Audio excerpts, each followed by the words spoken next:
দেখে নিচ্ছে আবহাওয়ার খবর। দক্ষিণ পশ্চিম মৌসুমী বায়ুর অনুকূল পরিবেশ থাকবে। আগামী দুদিনের মধ্যে বর্ষা উত্তরবঙ্গে ঢুকতে পারে। একই সঙ্গে সিকিম এবং উত্তর পূর্ব ভারতের রাজ্যে ঢুকে যাবে বর্ষা। নির্ধারিত দিন 8ই জুনের অনেক আগেই বর্ষা ঢুকবে বাংলায়। তবে কলকাতায় বা দক্ষিণবঙ্গে বর্ষা আসে 10ই জুন। এখনো নির্দিষ্ট পূর্বাভাস না দিলেও বর্ষা যে এবার আগাম আসছে তা সুনিশ্চিত আবহাওয়া দপ্তর। জুন মাসের প্রথম সপ্তাহেই দক্ষিণবঙ্গে বর্ষা এসে যাবে বলে মনে করছেন আবহাওয়াবিজ্ঞানীরা। এমনটাই জানিয়েছেন আলিপুর আবহাওয়া দপ্তরের প্রাদেশিক অধিকর্তা সোমনাথ দত্ত। চলতি সপ্তাহের প্রতিদিনই বৃষ্টির পূর্বাভাস আবহাওয়া দপ্তরের। রাজ্যের সব জেলাতেই বজ্রবিদ্যুৎ সহ হালকা মাঝারি বৃষ্টির পূর্বাভাস রয়েছে। এর সঙ্গে 30 থেকে 40 কিলোমিটার গতিবেগে দমকা বাতাসের সম্ভাবনা। সোমবার মঙ্গলবার পর্যন্ত এই রকম আবহাওয়াই থাকবে। মঙ্গলবার 27শে মে বঙ্গোপসাগরে নিম্নচাপ তৈরির সম্ভাবনা। মধ্য ও উত্তর বঙ্গোপসাগর সংলগ্ন এলাকায় নিম্নচাপ তৈরির সম্ভাবনা। নিম্নচাপ ক্রমশ উত্তর বঙ্গোপসাগরের দিকে এগোবে, আরও শক্তিশালী হবে। এর প্রভাবে বৃষ্টি বাড়বে রাজ্যে। আসছি বুধবারের খবরে। বুধবার থেকে শুক্রবার রাজ্যের বিভিন্ন জেলায় বিক্ষিপ্তভাবে ভারী বৃষ্টির পূর্বাভাস থাকছে। এই পর্বের রাজ্যের সব জেলায় বেশিরভাগ এলাকাতেই বৃষ্টির সম্ভাবনা। ভারী বৃষ্টি বেশি হবার সম্ভাবনা উত্তর ও দক্ষিণ 24 পরগনা, পূর্ব ও পশ্চিম মেদিনীপুরে। এছাড়াও দক্ষিণবঙ্গের হুগলি, ঝাড়গ্রাম, বাঁকুড়া, মুর্শিদাবাদ জেলাতেও ভারী বৃষ্টির সম্ভাবনা থাকছে। উত্তরবঙ্গের মালদা, উত্তর ও দক্ষিণ দিনাজপুর এবং কালিম্পংয়ে ভারী বৃষ্টির সম্ভাবনা থাকছে। কি জানাচ্ছেন এ বিষয়ে প্রাদেশিক অধিকর্তা সোমনাথ দত্ত, শুনে নেব। সম্ভাবনা রয়েছে। আর দক্ষিণবঙ্গেও পূর্ব মেদিনীপুর এবং দক্ষিণ 24 পরগনাতে ভারী বর্ষণের সম্ভাবনা আছে, দু এক জায়গায় বিক্ষিপ্তভাবে। এছাড়া দক্ষিণবঙ্গের সব জেলাতেই 28 তারিখে বিক্ষিপ্তভাবে দু এক জায়গায় থান্ডারস্টর্ম উইথ লাইটনিং, তার সাথে ঝোড়ো হাওয়া 30 থেকে 40 কিলোমিটার প্রতি ঘন্টায় হওয়ার সম্ভাবনা রয়েছে।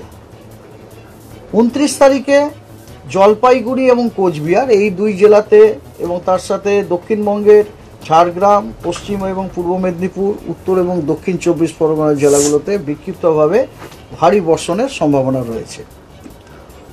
আর 30 তারিখ সপ্তম দিনে দক্ষিণবঙ্গের অনেক জেলাতেই ভারী বর্ষণের সম্ভাবনা আছে বিক্ষিপ্তভাবে। সেই জেলাগুলো হচ্ছে পুরুলিয়া, 2 বর্ধমান, বাঁকুড়া, পশ্চিম মেদিনীপুর, বীরভূম এবং উত্তরবঙ্গ মালদা, দার্জিলিং, কালিম্পং, জলপাইগুড়ি, আলিপুরদুয়ার এবং কোচবিহার এই জেলাগুলিতে বিক্ষিপ্তভাবে দু এক জায়গায় ভারী বর্ষণ হওয়ার সম্ভাবনা রয়েছে 30 তারিখে। That's all. ওয়েস্ট বেঙ্গলে তার মানে দুদিনের মধ্যে বর্ষা ঢুকছে, দুদিন সাব হিমালয়ান ওয়েস্ট বেঙ্গল মানে ওই যে আমাদের উত্তরবঙ্গের যে 5টা জেলা আছে না, এবং তার সাথে সিকিম, ওখানে আপনার 2 দিনের মধ্যে কাল পরশুর মধ্যে ঢুকে যাবে। তাহলে মানে আমাদের এদিকটাতে আমাদের এদিকেও আমরা অবশ্যই আশা করতে পারি আর্লি, কিন্তু এক্সাক্ট ডেটটা এখনো পর্যন্ত আমরা করতে পারিনি আর কি। অবশ্যই আর্লি অনসেট হওয়ার সম্ভাবনা আছে। কলকাতায় বৃষ্টিপাতটা কবে, মানে এখন যদিও কলকাতার ক্ষেত্রে কি আপডেট মানে ওয়েদারের? কলকাতাকে তো এতক্ষণ যে বললাম সব পশ্চিমবঙ্গের সবকটা জেলাতে ইনক্লুডেড না, তার মধ্যে Kolkata included. Why Kolkata too special? আমি যখন পশ্চিমবঙ্গের সব জেলা বলছি Kolkata is included, it is implied না? আমি তো বললাম না পশ্চিমবঙ্গের সবকটি জেলা, কলকাতা বিলংস টু এ জেলা না। হ্যাঁ, অনসেট বলছেন পশ্চিমবঙ্গের মানে দক্ষিণবঙ্গের অনসেট এমনিতে তো 10 তারিখ হয়, তবে নিশ্চয়ই এবারে আমরা আশা করছি একটু তাড়াতাড়ি হবে, কারণ কেরালাতে যখন 8 দিন আগে হয়ে গেছে, এখানেও তাড়াতাড়ি হবে বলে আশা। দেখুন, হয়তো জুন মাসের প্রথম সপ্তাহে হয়তো আমরা মনসুন অনসেট পেয়ে যেতে পারি। না, অন্যান্য যখন সেই ইয়েগুলো ডেটাগুলো আপনি দিলেন যে 1975 বা 1990, সেই সময় কি ঘটেছিল আমাদের এখানে? সেই আমি স্টাডি করি না। মানে সেইখানে আপনি যে বলছেন তাড়াতাড়ি মনসুন ঢুকতে পারে একটা থেকে, তখনও কি সেরকম ঢুকেছিল বা? No, that I have not studied today. আমাকে স্টাডি করতে হবে। আমি যেটা বললাম তাড়াতাড়ি ঢুকতে পারে, এটা অ্যাজ এ মেটিওরোলজিস্ট না, as a common man's using common sense only.